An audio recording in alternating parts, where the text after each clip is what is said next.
President Trump owns a pretty decent chunk of property in Florida, and Dorian could make landfall right around, as you just saw, his Mar-a-Lago estate. The president has canceled a planned overseas trip to track the storm, but he is still taking considerable grief, political sniping even before the storm lands.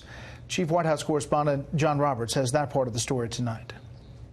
As Dorian continues its relentless march toward the Florida coast, President Trump tweeting that the federal government is fully prepared for what lies ahead. We're ready. We have the best people in the world ready, and they're going to help you. We're shipping food, we're shipping water, but it may be that you're going to evacuate. We're going to see what happens. We're waiting. It does seem almost certain that it's hitting dead center. The president's critics comparing his concern for Florida with what they say was his lack of it when the storm was taking direct aim at Puerto Rico. Well, part of it's that Florida could be a swing state in 2020.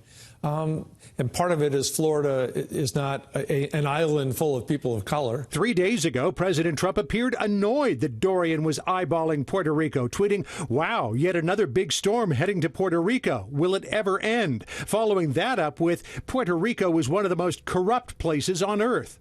At the same time, FEMA was well prepared for a direct hit on the island, having stocked multiple warehouses with relief supplies. But Democrats were focused on what the president said, not what he did. There's no doubt that the president doesn't view Puerto Rico as part of the United States.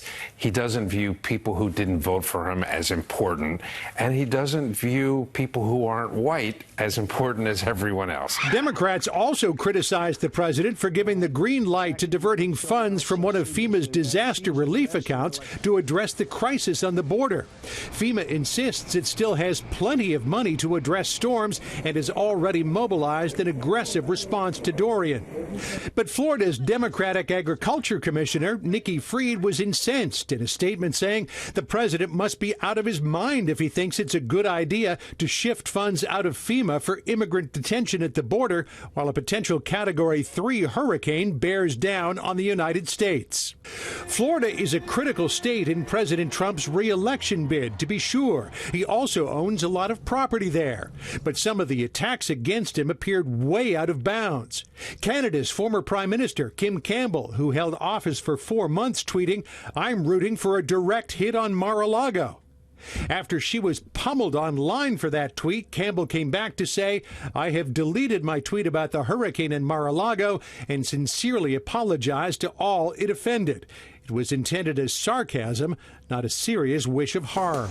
President Trump will be spending tonight, tomorrow, and tomorrow evening at Camp David. He will be back on Sunday for meetings with his national security and FEMA team about the hurricane. With this Category 3 storm bearing down on Florida, the president really had no choice but to cancel his visit to Poland. He just said on the South Lawn that he will schedule that for a later date, may pair it together with a visit to Germany. The president also talks about the hurricane, James Comey, China, Iran, and a whole lot more, Brett, so stay tuned. An impromptu Marine One press conference. We'll air that shortly. I'm missing it. I know. Sorry, John. Thank you.